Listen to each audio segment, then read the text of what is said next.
Hey there, welcome back to Do Life with Ron, where we break down big ideas into small, bite-sized practical wisdom. Today, we're diving into my absolute favorite mental model, the Circle of Competence.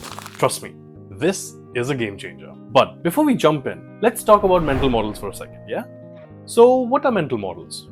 Simply put, they're tools for thinking, frameworks that help us understand the world, solve problems, and take decisions.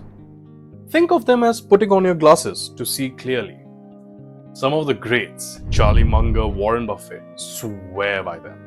And one of the favorites? You guessed it, Circle of Competence. The Circle of Competence is a simple yet profound idea. It's about knowing what you know, and more importantly, knowing what you don't know. Imagine your skills, knowledge, and expertise as a circle. Inside is what you're good at. Outside is where you're clueless. Like me, trying to assemble IKEA furniture without instructions. Seriously, it is a disaster. Warren Buffett puts it beautifully. It's not about being an expert on everything, but knowing the limits of your competence. In other words, it's not about knowing everything, but staying in your lane. Alright, let's break this down into actionable pieces. First up, self-awareness. Peter Drucker, in his legendary article Managing Oneself, says that the first step to success is to know your strengths and your weaknesses. He calls this the feedback analysis. Basically, you look back at what worked and what did not work for you, and voila, you have a clearer picture of where you excel. Think of it as holding up a mirror, but a kind one. Maybe you're great at managing people, but you're terrible at public speaking. Or you are a coding wizard, but you can't boil an egg without setting off the fire alarm. That's fine. The key is to embrace it. Step 2. Decision making. Before you jump into a new venture, ask yourself, is this within my circle? If the answer is no, don't fake it till you make it.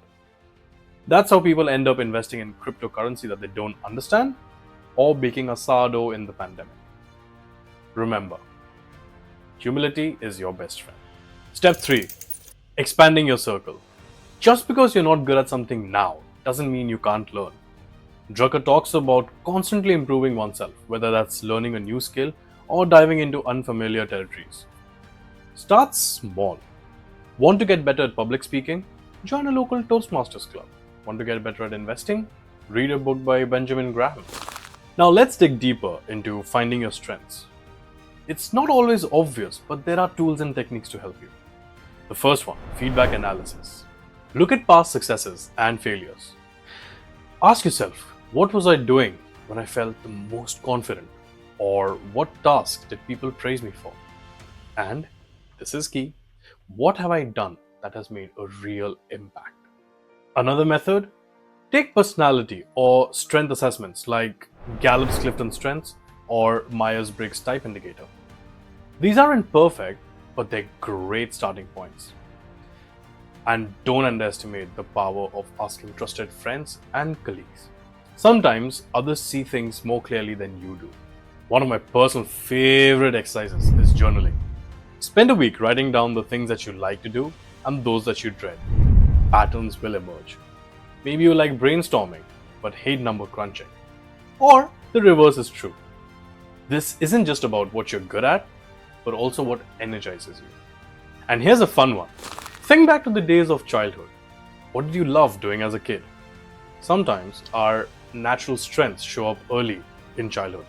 Were you the one organizing games? Were you the one fixing broken toys? Or were you the one telling elaborate stories? These can be clues to your innate talents. Now here's the magic. When you're operating from your circle of competence, you are more confident, more effective, and less likely to make costly mistakes.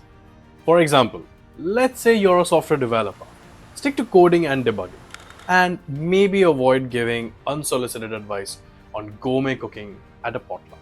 But here's a caveat. Don't let your circle become a cage. Be willing to step out strategically. For instance, if you're asked to lead a project outside of your expertise, treat it as a learning opportunity. Just make sure you have the right support and resources. Speaking of support, surround yourself with people who complement your skills. Drucker says taking responsibility of relationships is key. Think of it as building your dream team. If you're a visionary, find someone who's detail oriented to keep you grounded. So to recap, define your circle, take decisions within it, and over time expand that circle. And most importantly, don't be afraid to say, I don't know. It's not a weakness, it's a strength. As Charlie Munger said, it's more important to know what you don't know than being brilliant. Alright, that's it for today. If you found this video helpful, be sure to give it a thumbs up and hit that subscribe button. In the comments, let me know what your circle of competence is. Until next time, stay curious and keep learning. Take care.